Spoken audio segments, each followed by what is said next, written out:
Hallelujah. Hallelujah. Praise the Lord. ಕರ್ತನ ಪರಿಶುದ್ಧ ನಾಮಕ್ಕೆ ಸ್ತೋತ್ರವಾಗಲಿ. Blessed day in the presence of God. ಕರ್ತನ ಸನ್ನಿಧ ಆಶೀರ್ವದಿಸಲ್ಪಟ್ಟಂತಹ ದಿನದಲ್ಲಿ ನಾವು ಸೇರಿ ಬಂದಿದ್ದೇವೆ. So when our Bibles to Isaiah chapter 40. ಯೆಶಾಯ 40ನೇ ಅಧ್ಯಾಯ Verse number 21. 31ನೇ ವಚನಕ್ಕೆ ನಮ್ಮ ಸತ್ಯವೇದವನ್ನು ತಿರುಗಿಸೋಣ. Isaiah chapter 40 verse number 21. ಯೆಶಾಯ ಪ್ರವಾದನೆ ಗ್ರಂಥ 40ನೇ ಅಧ್ಯಾಯ 31ನೇ ವಚನ. But those who hope in the Lord will renew their strength. They will soar on wings like eagles. They will run and not grow weary. They will walk and not be faint. ಯೆಹೋವನನ್ನು ನಿರೀಕ್ಷಿಸುವವರು ಹೊಸ ಬಲವನ್ನು ಹೊಂದುವರು, ಹದ್ದುಗಳಂತೆ ರೆಕ್ಕೆಗಳನ್ನು ಬಾಚಿಕೊಂಡು ಏರುವರು, ಓಡಿ ದಣಿಯರು, ನಡೆದು ಬಳಲರು. Hallelujah. This is the word of the Lord. ಇದು ದೇವರ ವಾಕ್ಯವಾಗಿದೆ. The Bible says, ಸತ್ಯವೇದ ಈ ರೀತಿಯಲ್ಲಿ ಹೇಳ್ತಾ ಇದೆ, they will run. Who will run? ಈ ಒಂದು ಜನಾಂಗವು ಓಡುವಂತ ಜನಾಂಗವಾಗಿದೆ. ಯಾವ ಜನಾಂಗವಾಗಿದೆ? Those who hope in the Lord. ಯಾರು ಕರ್ತನ ಮೇಲೆ ನಿರೀಕ್ಷೆ ಇಟ್ಟಿದ್ದಾರೋ ಅವರು ಹೊಸ ಬಲವನ್ನು ಓಡುವವರಾಗಿರುತ್ತಾರೆ. Some days, ಕೆಲವು ಬಾರಿ ನೋಡುವಾಗ I will have to preach for 3 to 4 messages in one day. ಕೆಲವು ದಿನಗಳಲ್ಲಿ ನೋಡುವಾಗ 3 ರಿಂದ 4 ಸಂದೇಶಗಳನ್ನು ನಾನು ವಾಕ್ಯವನ್ನು That's morning message. ಮುಂಜಾಲಿನ ಸಂದೇಶ, Sometimes Zoom messages. ಕೆಲವು ಝೂಮ್ ಸಂದೇಶಗಳನ್ನು, Sometimes birthday or anniversary or house meeting messages. ಮನೆಯಲ್ಲಿ ನಡೆಯುವಂತ ಹೌಸ್ ಮೀಟಿಂಗ್ ಆಗಿರ್ಬೋದು ಅಥವಾ ಬರ್ಡೇ ಒಂದು ಸಂದೇಶ ಆಗಿರಬಹುದು. Once again in the evening it could be Bible study. ಮತ್ತೆ ಸಂಜೆ ಸಮಯದಲ್ಲಿ ಮತ್ತೆ ಬೈಬಲ್ ಸ್ಟಡಿ ಇರುವಂತ ಪರಿಸ್ಥಿತಿ ಇರುತ್ತದೆ. Throughout all the services, ಎಲ್ಲಾ ಒಂದು ಸಂದೇಶಗಳ ಸಮಯದಲ್ಲಿ I will be powerful and energized. ನಾನು ಬಹಳ ಶಕ್ತವಾಗಿ ದೇವರು ನನ್ನನ್ನು Once all the meetings are over, ಎಲ್ಲ ಒಂದು ಮೀಟಿಂಗ್ ಗಳು ಮುಗಿದ ನಂತರ I will be exhausted collapsing onto my bed. ನನ್ನ ದೇಹವು ಸಂಪೂರ್ಣವಾಗಿ ಸಾಯಾಸವಾಗಿ ಸುಸ್ತಾಗಿ ನಾನು ಬೆಡ್ ಮೇಲೆ ಅಂದ್ರೆ ಹಾಸಿಗೆ ಮೇಲೆ ಬೀಳುವ ರೀತಿಯಲ್ಲಿ ಆಗಿದೆ. Although the Holy Spirit is within us, ಪರಿಶುದ್ಧಾತ್ಮನು ನಮ್ಮ ಒಳಗಡೆ ನನ್ನ ಒಳಗಡೆ ಇದ್ದರೂ ಕೂಡ, although the Holy Spirit is upon us, ಪರಿಶುದ್ಧಾತ್ಮನು ನಮ್ಮ ಮೇಲೆ ಇದ್ದರೂ ಕೂಡ, for enabling us to do His work, ಆತನ ಕೆಲಸವನ್ನ ಮಾಡುವುದಕ್ಕೋಸ್ಕರವಾಗಿ ಆತನ ಸಹಾಯ ಮಾಡುವಾಗ our physical bodies have been utilized by the Holy Spirit. ಪರಿಶುದ್ಧಾತ್ಮನು ನಮ್ಮ ಶರೀರವನ್ನು ಉಪಯೋಗಿಸಿ ತನ್ನ ಕಾರ್ಯವನ್ನ So ಮಾಡುತ್ತಾರೆ. that can affect our physical bodies. ಅದು ನಮ್ಮ ಶರೀರವನ್ನ ಒಂದು ಪರಿಣಾಮ ಬೀರುವಂತದ್ದಾಗಿದೆ. Elijah's experience, ಎಲಿಯನ ಒಂದು ಅನುಭವವನ್ನು ನೋಡುವಾಗ serves as an example for this. ಈ ಒಂದು ವಿಚಾರಕ್ಕೆ ಒಂದು ಉದಾಹರಣೆಯಾಗಿ ಎಲಿಯನ ಒಂದು He ಜೀವಿತ did ಇದೆ. so much of ministry in one day, ಆತನು ಒಂದು ದಿವಸ ಅನೇಕ ಸೇವೆಗಳನ್ನು ಒಂದೇ ಸಾರಿ ಮಾಡುತ್ತಾನೆ. and finally he was exhausted. ಕೊನೆಯದಾಗಿ ಆತನು ಸುಸ್ತಾಗ್ತಾ ಇದ್ದಾನೆ, ಆಯಾಸಗೊಳಗಾಗ್ತಾ So ಇದ್ದಾನೆ. he tells to God, Lord, I am totally exhausted. ಆತನು ಈ ರೀತಿಯಲ್ಲಿ ದೇವರಿಗೆ ಹೇಳ್ತಾನೆ, ನನಗೆ ತುಂಬಾ ಆಯಾಸ ಆಗಿದೆ, ನನಗೆ ಸುಸ್ತಾಗಿದೆ ಅನ್ನೋದನ್ನ ದೇವರ ಹತ್ರ ಹೇಳುವುದನ್ನು ನಾವು Elijah says, I want to die. ಎಲಿಯನು ಈ ರೀತಿಯಲ್ಲಿ ಕೇಳ್ತಾನೆ, ನಾನು ಸಾಯುವುದಕ್ಕೆ ಇಷ್ಟಪಡುತ್ತೇನೆ ಅನ್ನೋದನ್ನ ಹೇಳುವುದನ್ನು He ನೋಡ್ತೇವೆ. says to God, I want to retire from my ministry. ನನ್ನ ಈ ಒಂದು ಸೇವೆಯಿಂದ ನಾನು ರಿಟೈರ್ ಆಗಬೇಕು, ನಿವೃತ್ತಿ ಆಗಬೇಕೆಂದು ಕೇಳಿಕೊಳ್ತಾರೆ. Church, when you are physically exhausted, ಯಾವಾಗ ನೀವು ಶಾರೀರಿಕವಾಗಿ ಸಂಪೂರ್ಣವಾಗಿ ಸುಸ್ತಾಗುತ್ತೀರೋ, it can ಆಯಾಸಗೊಳಗಾಗುತ್ತೀರೋ, also affect you spiritually. ಅದು ನಿಮಗೆ ಆತ್ಮಿಕವಾಗಿಯೂ ಕೂಡ ಪರಿಣಾಮ ಬೀರುವಂತದ್ದಾಗಿದೆ. So today God says, ಇವತ್ತಿನ ದಿವಸ ದೇವರ ಒಂದು ಮಾತನ್ನು ಹೇಳುತ್ತಿದ್ದಾರೆ. so you must be careful to do all your works in this physical world. ಈ ಒಂದು ಕಣ್ಣಿಗೆ ಕಾಣುವಂತ ಲೋಕದಲ್ಲಿ ನಾವು ಬಹಳ ಎಚ್ಚರದಿಂದ ನಮ್ಮ ಕೆಲಸ ಕಾರ್ಯಗಳನ್ನು If you ಮಾಡಬೇಕು. allow yourself to be physically exhausted, ಒಂದು ವೇಳೆ ಶಾರೀರಿಕವಾಗಿ ನೀವು ಸುಸ್ತಾಗುವುದಕ್ಕೆ ನಿಮ್ಮ ಶರೀರವನ್ನ ಬಿಟ್ಟುಕೊಡೋದಾದ್ರೆ, you will be spiritually also exhausted. ನೀವು ಆತ್ಮಿಕವಾಗಿ ಕೂಡ ತುಂಬಾ ಆಯಾಸವನ್ನ ಅನುಭವಿಸುತ್ತೀರಿ. When you are spiritually ಯಾವಾಗ exhausted, ನೀವು ತುಂಬಾ ನನಗೆ ಆತ್ಮಿಕವಾಗಿ ಆಯಾಸ ಉಂಟಾಗಿದೆ ಎಂದು ನಿಮಗೆ your ಅರ್ಥವಾಗುತ್ತದೆ, connection with God ದೇವರ ಜೊತೆ ಇರುವಂತಹ ನಿಮ್ಮ ಒಂದು ಅನ್ಯೋನ್ಯತೆ can be broken. ಅದು ಕಡಿದು ಹೋಗುವಂತ ಸಾಧ್ಯತೆ ಇದೆ. That's what had happened with Elijah's life. ಅದಕ್ಕೋಸ್ಕರ ಅದೇ ರೀತಿಯಲ್ಲಿ ಎಲೆಯ ಜೀವಿತದಲ್ಲಿ ನಡೀತೆ ಎಂದು ನಾವು ನೋಡ್ತಾ ಇದ್ದೇವೆ. Let me give you one day's journey of Elijah, what happened in his life. ಒಂದು ದಿವಸ ಎಲಿಯನು ಆ ಒಂದು ದಿವಸ ಸೇವೆಯಲ್ಲಿ ಆತನ ಒಂದು ಪ್ರಯಾಣವನ್ನು ನೋಡಿಕೊಳ್ಳೋಣ. Please open your Bibles to 1 Kings chapter 18. ನಿಮ್ಮ ಸತ್ಯವೇದವನ್ನು ಮೊದಲನೇ ಅರಸುಗಳ ಪುಸ್ತಕ 18ನೇ ಅಧ್ಯಾಯಕ್ಕೆ ಸತ್ಯವೇದವನ್ನು ತಿರುಗಿಸಿರಿ. This one chapter, ಈ ಒಂದು ಅಧ್ಯಾಯ it is one day's ministry in Elijah's life. ಎಲಿಯನ ಜೀವಿತದಲ್ಲಿ ಆತನು ಮಾಡಿದಂತ ಒಂದು ದಿನದ ಸೇವೆಯಾಗಿದೆ. So church, all this is happening on Mount Carmel. ಇದು ಮೌಂಟ್ ಕಾರ್ಮೆಲ್ ಎನ್ನುವಂತಹ ಬೆಟ್ಟದಲ್ಲಿ ನಡೆಯುವಂತಹ ವಿಚಾರವಾಗಿದ್ದಾವೆ. Before Elijah came to Mount Carmel, Mount ಕಾರ್ಮೆಲ್ಗೆ ಆ ಬೆಟ್ಟಕ್ಕೆ ಎಲಿಯನು ಬರುವುದಕ್ಕಿಂತ ಮುಂಚೆ Elijah was in Ahab's palace. ಎಲಿಯನು ಆತನು ಅಹಾಬನ ಅರಮನೆಯಲ್ಲಿದ್ದನು. So from Ahab's palace, palace to Mount Carmel. ಆದ್ರೆ ಅವನ ಅರಮನೆಯಿಂದ ಮೌಂಟ್ ಕಾರ್ಮೆಲ್ ಅಂದ್ರೆ ಆ ಒಂದು ಕಾರ್ಮೆಲ್ ಬೆಟ್ಟದಕ್ಕೆ It was ಬರುವುದಕ್ಕೆ 50 kilometers distance. 50 ಕಿಲೋಮೀಟರ್ ಒಂದು ಪ್ರಯಾಣ ಇತ್ತು ಎಂದು ನಾವು ನೋಡ್ತಾ So ಇದ್ದೇವೆ. this Elijah, he traveled for 50 kilometers and came to Mount Carmel. 50 kilometre ಅಂದ್ರೆ ಕಾಲ್ನಡಿಗೆಯಿಂದಲೇ ಆತನು ಅಲ್ಲಿಂದ ಅವನ ಅರಮನೆಯಿಂದ ಆ ಒಂದು ಕಾರ್ಮೆಲ್ ಬೆಟ್ಟಕ್ಕೆ ಬರುತ್ತಾರೆ. So secondly, ಎರಡನೇದಾಗಿ so he invited 850 false prophets to Mount Carmel. ಆದ್ರೆ ಆ ಒಂದು ಕರ್ಮೇಲ್ ಬೆಟ್ಟಕ್ಕೆ 850 ಜನ ಪ್ರವಾದಿಗಳನ್ನ ಆ ಬೆಟ್ಟಕ್ಕೆ ಕರೆಯುತ್ತಾರೆ. So number 3, ಆ ಮೂರನೇದಾಗಿ see the same chapter verse number 7 ಅದೇ says, 17ನೇ ವಚನದಲ್ಲಿ ನೋಡುವಾಗ so Elijah approaches all the people and he preaches the gospel of who is true God. ಎಲಿಯನು ಆತನು ಎಲ್ಲಾ ಇಸ್ರೇಲ್ ಜನರ ಬಳಿಗೆ ಹೋಗಿ ಯಾರು ಸತ್ಯವಾದ ದೇವರೆಂದು ಆತನು ಆ ಒಂದು ಸುವಾರ್ತೆಯನ್ನು So ಸಾರುತ್ತಾನೆ. on Mount Carmel, ಆ ಒಂದು ಕರ್ಮೇಲ್ ಬೆಟ್ಟದಲ್ಲಿ he is preaching to the Israelites who is the true God. ಆತನು ಇಸ್ರೇಲ್ ಜನರಿಗೆ ಒಂದು ವಿಚಾರವನ್ನು ಬೋಧಿಸ್ತಾ ಇದೆ, ಯಾರು ಸತ್ಯವಾದ ದೇವರು ಎಂದು ಆತನು So ತೋರಿಸಿಕೊಡುತ್ತಿದ್ದಾರೆ. there is a travel in his life. ಆತನ ಜೀವಿತದಲ್ಲಿ ಒಂದು ಪ್ರಯಾಣವನ್ನು He ಕಾಣ್ತಾ is ಇದ್ದಾರೆ. gathering the false prophets. ಆತನಲ್ಲಿ ಸುಳ್ಳು ಪ್ರವಾದಿಗಳನ್ನು ಒಟ್ಟಿಗೆಯಲ್ಲಿ ಕರ್ಮೇಲ್ ಬೆಟ್ಟದಲ್ಲಿ He ಸೇರಿಸ್ತಾ has ಇದ್ದಾನೆ. invited all the people of ಆದ್ರೆ Israel. ಇಸ್ರೇಲ್ ದೇಶದ ಜನರನ್ನಲ್ಲಿ ಸೇರಿಸ್ತಾ He ಇದ್ದಾನೆ. is preaching to all the people. ಆದ್ರೆ ಎಲ್ಲಾ ಜನರಿಗೆ ಅಲ್ಲಿ ಬೋಧನೆಯನ್ನು ಮಾಡ್ತಾ ಇದ್ದಾನೆ. Now, what's in the same chapter, ಇನ್ನು ಆ ಒಂದು ಅಧ್ಯಾಯದಲ್ಲಿ in the Bible says, ಕಥೆಯ ರೀತಿಯಲ್ಲಿ ಹೇಳ್ತಾ ಇದೆ. after midday is passed, ಆ ಮಧ್ಯಾಹ್ನ ಮುಗಿದ ನಂತರ at the time of evening sacrifice, ಸಂಜೆಯ ಆ ಒಂದು ಯಜ್ಞವನ್ನ ಸಮರ್ಪಿಸುವ that is ಸಂದರ್ಭದಲ್ಲಿ 3 p.m., 3 ಗಂಟೆಯ ಸಮಯದಲ್ಲಿ Elijah, ಈ ಎಲಿಯನು he makes his evening sacrifice to God. ಆತನು ತನ್ನ ಸಂಜೆಯ ಯಜ್ಞವನ್ನ ಆತನು ದೇವರಿಗೆ ಅರ್ಪಿಸ್ತಾ ಇದ್ದಾನೆ. He's praying to God. ಆತನ ದೇವರ ಬಳಿ ಈ ರೀತಿಯಲ್ಲಿ ಪ್ರಾರ್ಥನೆ He ಮಾಡ್ತಾ got ಇದ್ದಾನೆ. the fire from God. ಆತನ ಪ್ರಾರ್ಥನೆ ಮಾಡಿದರೆ ಆತನ ಉತ್ತರವಾಗಿ ದೇವರು ಪರಲೋಕದಿಂದ ಅಗ್ನಿಯನ್ನು ಸುರಿಸುವುದನ್ನು ನಾವು ಗಮನಿಸಿದ್ದೇವೆ. This is all happening from 9 a.m. to 3 p.m. ಇದೆಲ್ಲ ಘಟನೆಗಳು 9 ಗಂಟೆಯಿಂದ 3 ಗಂಟೆಯ ಮಧ್ಯದಲ್ಲಿ ನಡೆಯುವಂತ ಎಲ್ಲ ಘಟನೆಗಳಾಗಿದ್ದಾವೆ. Next in verse number 40, 40ನೇ ವಚನದಲ್ಲಿ the Bible says, ಸತ್ಯದ ರೀತಿಯಲ್ಲಿ ಹೇಳ್ತಾರೆ, Elijah kills all the prophets. ಎಲಿಯನು ಅಲ್ಲಿ ಬಂದಂತ ಎಲ್ಲ ಸುಳ್ಳು ಪ್ರವಾದಿಗಳಲ್ಲಿ ಎಲ್ಲವನ್ನ ನಾಶ ಮಾಡುತ್ತಾರೆ. Just can you imagine killing 450 prophets? 450 ಪ್ರವಾದಿಗಳನ್ನ ತನ್ನ ಕತ್ತಿಯಿಂದ ನಾಶ ಮಾಡುವುದಂದ್ರೆ ಆಲೋಚನೆ ಮಾಡ್ರಿ. So without the help of the Holy Spirit, ಪರಿಶುದ್ಧಾತ್ಮನ ಸಹಾಯವಿಲ್ಲದೆ without utilizing his physical ತನ್ನ body, ಶರೀರದಲ್ಲಿರುವಂತಹ ಶಕ್ತಿಯನ್ನ ಬಳಸಿಕೊಳ್ಳದೆ he cannot do this. ಆತನು ಇದನ್ನು ಮಾಡಲು ಸಾಧ್ಯವಿಲ್ಲ. Because his traveling is preaching. ಯಾಕಂದ್ರೆ ಆತನು ಪ್ರಯಾಣ ಮಾಡ್ತಾ ಇದ್ರೆ, ತದನಂತರ ಬೋಧನೆ ಮಾಡ್ತಾ ಇದ್ರೆ, ತದನಂತರ ಈ ಒಂದು ಕಾರ್ಯವನ್ನು ಮಾಡ್ತಾ ಇದ್ದಾರೆ. Evening sacrifice. ಸಂಜೆಯ ಸಮಯದಲ್ಲಿ ಆತನು ಯಜ್ಞವನ್ನು ಕೂಡ And ಸಮರ್ಪಿಸಿದ್ದಾರೆ. killing 450 prophets of Baal. 450 ಬಾಳ್ ದೇವತೆಯ ಪ್ರವಾದಿಗಳನ್ನ ನಾಶ ಮಾಡ್ತಾ It ಇದ್ದಾರೆ. is not an easy thing. ಇದು ಬಹಳ ಸುಲಭವಾದ ಕಾರ್ಯವಲ್ಲ. For a mere man it is impossible to ಒಂದು do ಕೇವಲ it. ಮಾತ್ರದ ಮನುಷ್ಯ ಮಾತ್ರದವನಿಗೆ ಇದು ಆಗೋದಿಲ್ಲ ಅನ್ನೋದನ್ನು ನಾವು ಗಮನಿಸುತ್ತೇವೆ. After this, ತದನಂತರ he prays for the rain for 7 times. ಆದರೆ 7 ಬಾರಿ ಮಳೆಗೋಸ್ಕರ ಅದನ್ನು ಪ್ರಾರ್ಥನೆ ಮಾಡ್ತಾನೆ. We don't know how many hours it took to pray. ನಮಗೆ ಗೊತ್ತಿಲ್ಲ ಎಷ್ಟು ಗಂಟೆಗಳ ಕಾಲ ಅವನು ಪ್ರಾರ್ಥನೆ ಮಾಡಿದ್ದಾನೆ, ನಮಗೆ We ಗೊತ್ತಿಲ್ಲ. don't know how much time it took for 7 times praying. 7 ಸಾರಿ ಪ್ರಾರ್ಥನೆ ಮಾಡುವುದಕ್ಕೆ ಎಷ್ಟು ಸಮಯವನ್ನು ತೆಗೆದುಕೊಂಡನು ಅನ್ನೋದನ್ನು ನಮಗೆ ಗೊತ್ತಿಲ್ಲ. He prayed ಅದನ್ನ ಪ್ರಾರ್ಥನೆ and ಮಾಡಿದನು. God answered. ದೇವರು ಅದಕ್ಕೆ ಉತ್ತರವನ್ನು ಕೊಟ್ಟರು. After all this, ಅದಾದ ನಂತರ the same chapter says, ಅದೇ ಅಧ್ಯಾಯದಲ್ಲಿ ಈ ರೀತಿಯಲ್ಲಿ ಬರೆಯಲ್ಪಟ್ಟಿದೆ, Elijah ran ahead of Ahab's chariot. ಎಲಿಯನು ಅವನ ರಥಕ್ಕಿಂತ ಮುಂದಾಗಿ ಅವನು ಓಡಿ ಹೋದನೆಂದು ನಾವು ನೋಡ್ತಾ ಇದ್ದೇವೆ. Which Ahab's chariot means? ಅವನ ಒಂದು ರಥ ಎಂದು ನೋಡುವಾಗ That's the king's chariot. ಅದೊಂದು ರಾಜನ ಒಂದು ರಥವಾಗಿದೆ ಎಂದು It ನೋಡ್ತಾ will be ಇದ್ದೇವೆ. the best of best chariots.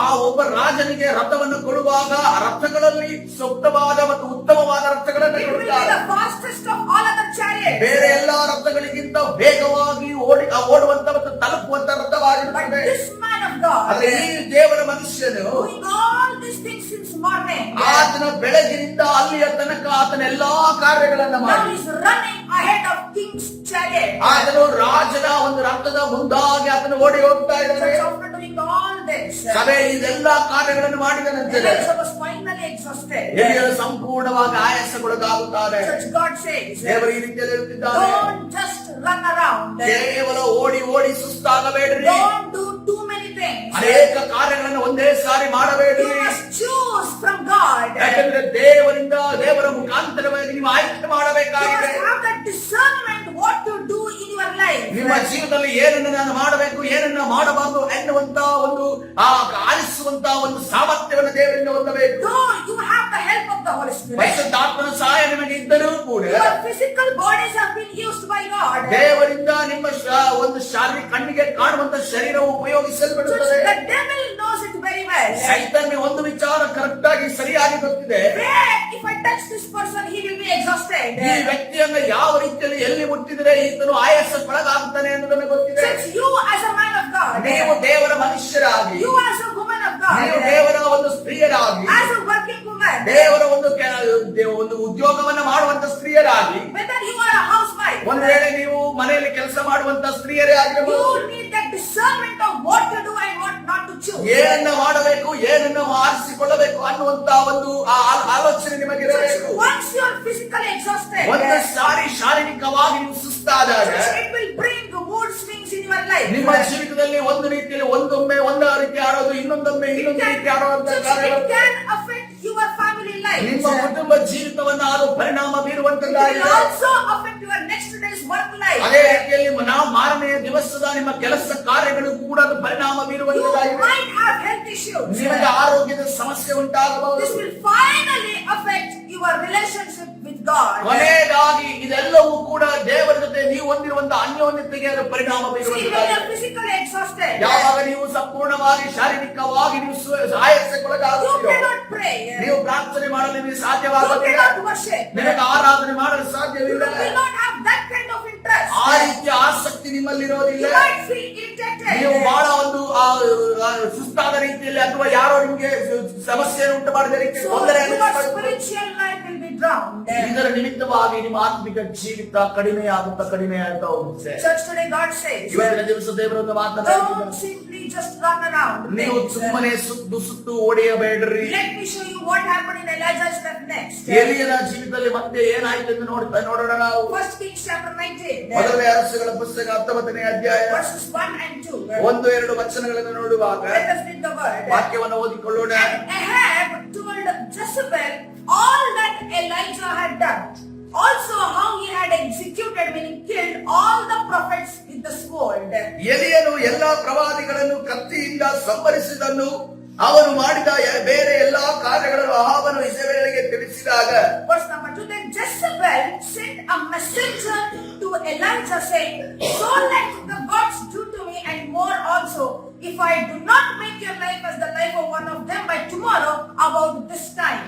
ಆಕೆ ಎಲಿಯನ ಬಳಿಗೆ ದೂತರನ್ನು ಕಳುಹಿಸಿ ಅವನಿಗೆ, ನೀನು ಪ್ರವಾದಿಗಳ ಪ್ರಾಣವನ್ನು ತೆಗೆದಂತೆ ನಾಳೆ ಇಷ್ಟು ಹೊತ್ತಿಗೆ ನಾನು ನಿನ್ನ ಪ್ರಾಣವನ್ನು ತೆಗೆಯದೆ ಹೋದರೆ ದೇವತೆಗಳು ನನಗೆ ಬೇಕಾದುದನ್ನು ಮಾಡಲಿ ಎಂದು ಹೇಳಿ ಕಳುಹಿಸಿದಳು. In chapter 18, 18ನೇ ಅಧ್ಯಾಯದಲ್ಲಿ Elijah did so many things. ಎಲಿಯ ಅನೇಕ ಕಾರ್ಯಗಳನ್ನು He was ಮಾಡುತ್ತಾನೆ. not exhausted. ಅದರಲ್ಲಿ ಆಯಾಸಗೊಳ್ಳಿಲ್ಲ. But one message from ಆದರೆ Jezebel, ಇಜಬೇಲಿನಿಂದ ಕಳಿಸಲ್ಪಟ್ಟಂತ ಒಂದೇ ಒಂದು ಸಂದೇಶ, one voice of the evil one, ಕೇವಲ ಸೈತಾನನ ಬಾಯಿಯಿಂದ ಬಂದಂತ ಆ ಒಂದು ಸಂದೇಶ it finished Elijah's ministry. ಎಲಿಯನ ಸೇವೆಯನ್ನು ಕೊನೆಗೊಳಿಸಿದೆ. See, killing all the prophets, he wasn't exhausted. ಪ್ರವಾದಿಗಳನ್ನು ಆತನು ನಾಶ ಮಾಡುವುದರಲ್ಲಿ ಕೊಲ್ಲುವುದರಲ್ಲಿ ಯಾವುದೇ ರೀತಿಯ ಆಯಾಸವಿಗೆ ಉಂಟಾಗಲಿಲ್ಲ. Preaching the gospel to all the people, approaching all the people, he wasn't exhausted. Israel ಜನರಲ್ಲಿರುವಂತ ಒಬ್ಬೊಬ್ಬರಿಗೂ ಬೋಧನೆಯನ್ನು ಮಾಡುವಾಗ ಆತನಿಗೆ ಆಯಾಸ ಉಂಟಾಗಲಿಲ್ಲ. Sacrificing the 2 bulls, he wasn't exhausted. 2 ಕೋಣಗಳನ್ನು ತೆಗೆದುಕೊಂಡು ದೇವರಿಗೆ ಒಂದು ಯಜ್ಞವನ್ನು ಸಮರ್ಪಿಸುವಾಗ ಆತನ ಸುಸ್ತಾಗಲಿಲ್ಲ.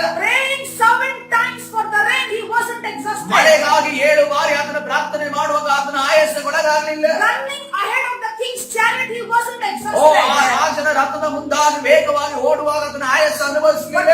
one message from Jezebel, ಆದರೆ ಯೆಜೆಬೇಲನ ಬಾಯಿಯಿಂದ ಬಂದಂತ ಆ ಒಂದು ಸಂದೇಶ he was exhausted. ಆತನು ಸಂಪೂರ್ಣವಾಗಿ ಆಯಾಸಗೊಂಡನು. Because the devil knows where I touch Elijah, he will be exhausted. ಯಾಕಂದ್ರೆ ಸೈತಾನನಿಗೆ ಒಂದು ಗೊತ್ತಿತ್ತು, ಯಾವ ಒಂದು ಪಾಯಿಂಟ್ ಅಲ್ಲಿ ಈ ಒಂದು ಎಲಿಯರನ್ನ ನಾನು ಮುಟ್ಟಿದರೆ ಅದನ್ನು ಆಯಾಸ ಹೋಗ್ತಾನೆ. What was Jezebel's message? ಯೆಜೆಬೇಲನ ಸಂದೇಶ ಏನಾಗಿತ್ತು? Within 24 hours, 24 ಗಂಟೆಗಳ ಒಳಗಡೆ I will kill you. ನಾನು ನಿನ್ನನ್ನು ಕೊಲ್ಲುತ್ತೇನೆ ಅನ್ನೋದನ್ನು ಹೇಳ್ತಾಳೆ. The once bold prophet, ಯಾವಾಗ ಒಂದು ದಿನಮಾನಗಳಲ್ಲಿ ನೋಡುವಾಗ ಅದನ್ನು ಧೈರ್ಯ ಉಳ್ಳಂತ ಒಬ್ಬ ಪ್ರವಾದಿಯಾಗಿ now he is overcome with fear. ಆತನ ಯೆಜೆಬೇಲನ ಮಾತನ್ನು ಕೇಳಿ ಆತನು ಹೇಗೆ ಆಗಿದ್ದಾನೆ ನೋಡುವಾಗ ಅದರ ಭಯದಿಂದ ತುಂಬಿದವನಾಗಿ The Bible says, ಸತ್ಯದ ರೀತಿಯಲ್ಲಿ ಹೇಳ್ತಾರೆ, faith comes by hearing of the word of God. ದೇವರ ವಾಕ್ಯವನ್ನು ಕೇಳುವುದರಿಂದ ನಂಬಿಕೆ ಉಂಟಾಗ್ತದೆ ಅನ್ನೋದನ್ನ ಸತ್ಯವೇದ ಹೇಳ್ತಾ ಇದೆ. At the same time, ಅದೇ ಸಮಯದಲ್ಲಿ if you hear the voice of the evil one, ನೀವು ಸೈತಾನನ ಮಾತುಗಳನ್ನು ನಿಮ್ಮ ಕಿವಿಯಲ್ಲಿ ಕೇಳಿಸಿಕೊಳ್ಳುವುದಾದರೆ you will become fearful.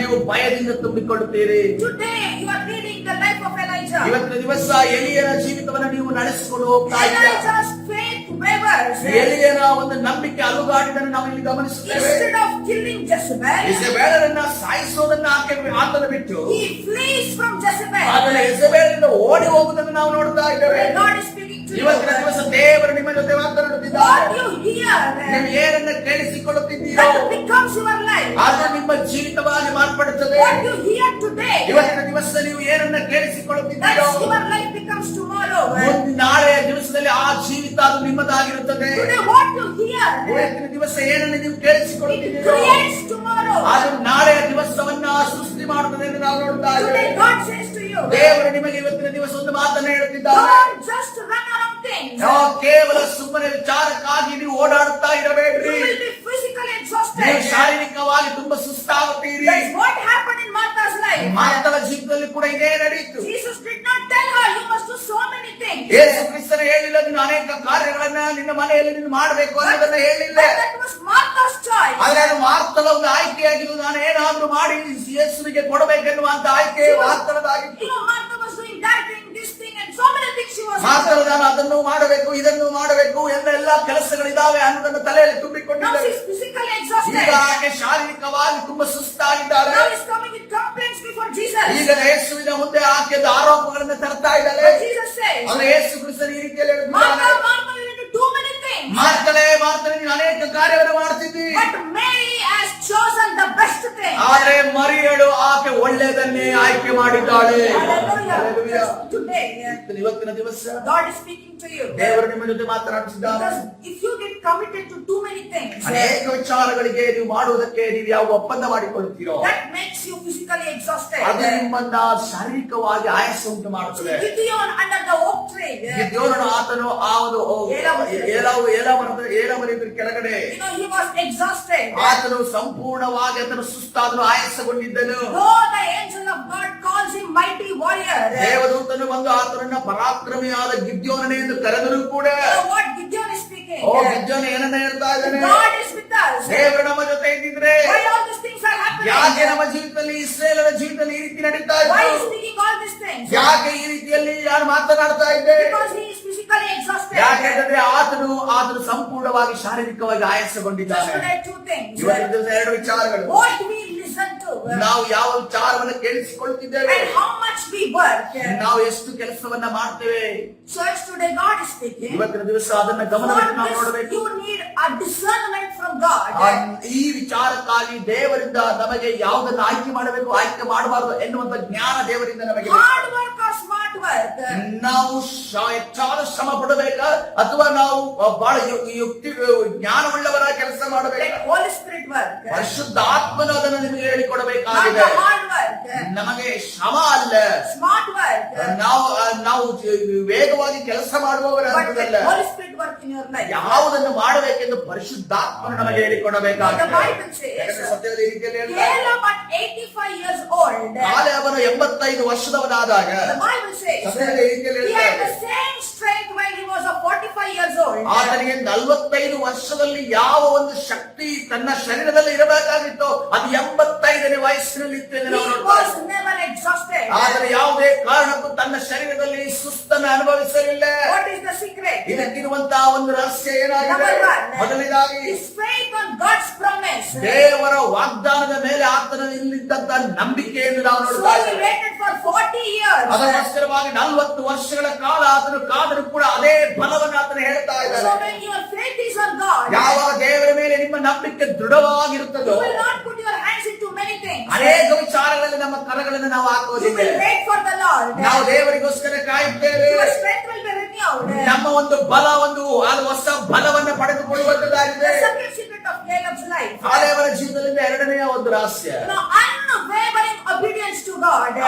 ಒಂದು ಅಲುಗಾಡದೆ ಇರುವಂತ ವಿಧೇಯತೆಯನ್ನು ನಾವು ನೋಡ್ತಾ ಇದ್ದೇವೆ. Whatever God says, ದೇವರು ಏನನ್ನ ಹೇಳ್ತಾನೋ when He says, ಅದನ್ನು ಯಾವಾಗ ಹೇಳ್ತಾನೋ He will do it. ಆತನು ಅದನ್ನು ಮಾಡುತ್ತಾನೆ ಎನ್ನುವುದನ್ನು ನಂಬುವಾತನಾಗಿದ್ದಾನೆ. Number 3, ಮೂರನೇದಾಗಿ he was courageous. ಆತನು ಧೈರ್ಯವುಳ್ಳವನಾಗಿದ್ದನು. Whatever the people would say, ಜನರು ಏನೇ ಹೇಳಿದರೂ ಕೂಡ there are giants in the land. ಅವರ ಅಲ್ಲಿರುವಂತಹ ಒಂದು ಜನರು ಅವರು ಅನಾಥ್ಯರಾಗಿದ್ದಾರೆ, ಎತ್ತರದ ಮನುಷ್ಯರಾಗಿದ್ದಾರೆ We ಹೇಳಿದರೂ cannot ಕೂಡ go and take the land. ಆ ಒಂದು ಜಾಗವನ್ನ ಆ ಒಂದು ಲ್ಯಾಂಡ್ ಅನ್ನ ನಾವು ತೆಗೆದುಕೊಳ್ಳುವುದಕ್ಕೆ ಸಾಧ್ಯವಿಲ್ಲ ಎಂದು ಹೇಳಿದರು. Caleb did not hear their words. ಕಾಲೇಬನು ಅವರ ಬಾಯಲ್ಲಿ ಬಂದಿರುವಂತಹ ಯಾವ ಮಾತನ್ನು ತೆಗೆದುಕೊಳ್ಳಲಿಲ್ಲ ಎಂದು ನಾವು ನೋಡ್ತಾ Such ಇದ್ದೇವೆ. was this man.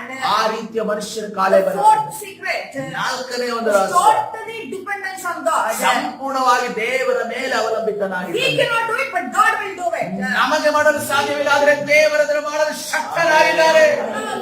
Fifth secret in his life, ಆತನಲ್ಲಿದ್ದಂತ ಐದನೇ ರಹಸ್ಯ, loyalty and humility. ಆತನಲ್ಲಿದ್ದಂತ ಪ್ರಾಮಾಣಿಕತೆ ಮತ್ತು ದೀನತೆ. Whatever Moses said, ಮೋಶೆ ಏನೇ ಹೇಳಿದರೂ ಕೂಡ he would do. ಆತನ ಅದನ್ನು ಮಾಡ್ತಾ ಇದ್ದ. Whatever God said, ದೇವರು ಏನೇ ಹೇಳಿದರೂ ಕೂಡ he would do it. ಆತನ ಅದನ್ನು ಮಾಡ್ತಾ ಇದ್ದ. That was Caleb's life. ಅದು ಕಾಲೇಬನ ಜೀವಿತ That's ಆಗಿತ್ತು. what the Bible says. ಅದನ್ನೇ ಸತ್ಯವೇದ ಹೇಳ್ತಾ ಇದೆ. Caleb was a man of different spirit. ಕಾಲೇಬನು ವಿಭಿನ್ನ ಆತ್ಮ ಉಳ್ಳವನಾಗಿದ್ದನೆಂದು ನಾವು ನೋಡ್ತಾ ಇದ್ದೇವೆ. Hallelujah. Just when you have that different spirit, ಯಾವಾಗ ನಿಮ್ಮಲ್ಲಿ ವಿಭಿನ್ನವಾದ ಆತ್ಮ you will ಇರುತ್ತದೋ not be exhausted. ನೀವು ಯಾವುದೇ ಕಾರಣಕ್ಕೂ ಆಯಾಸವಾಗಲು ಸಾಧ್ಯವೇ ಇಲ್ಲ. Hallelujah. Hallelujah. This is the word of the Lord. ಇದು ದೇವರ So ವಾಕ್ಯವಾಗಿದೆ. God says, don't just run around. ಕೇವಲ ನೀವು ಓಡಾಡುತ್ತಾ ನಿಮ್ಮನ್ನು ಸುಸ್ತು ಮಾಡಬೇಡ್ರಿ. God bless everyone upon Isaiah chapter 40 verse number 31.